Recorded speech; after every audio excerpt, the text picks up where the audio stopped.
ലോകമെങ്ങും പോയി സുവിശേഷം പ്രഘോഷിക്കുവിൻ എന്ന് ഇന്നത്തെ പ്രതിവചന സങ്കീർത്തനം നമ്മോട് ആവശ്യപ്പെടുന്നു.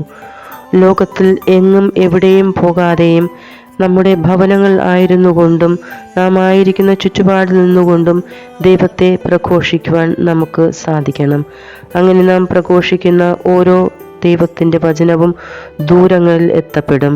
അങ്ങനെ ദൂരത്തിരിക്കുന്നവരും അടുത്തിരിക്കുന്നവരും ആരു തന്നെയായാലും നമ്മെ കാണുകയും കേൾക്കുകയും ചെയ്യുന്നവരൊക്കെ ദൈവത്തിൻ്റെ വചനങ്ങൾ നമ്മിൽ നിന്നും കേൾക്കുവാനും അങ്ങനെ ദൈവത്തിൻ്റെ വചനം പേറുന്ന മനുഷ്യരായി നാം മാറുവാനും ശ്രമിക്കുമ്പോൾ നാം അവിടുത്തെ സുവിശേഷ വാഹകരാകും.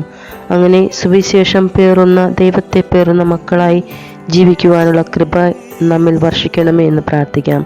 ദൈവം നമ്മെ സമൃദ്ധമായി അനുഗ്രഹിക്കട്ടെ. ഏവർക്കും ഒരു നല്ല ദിനം ആശംസിക്കുന്നു.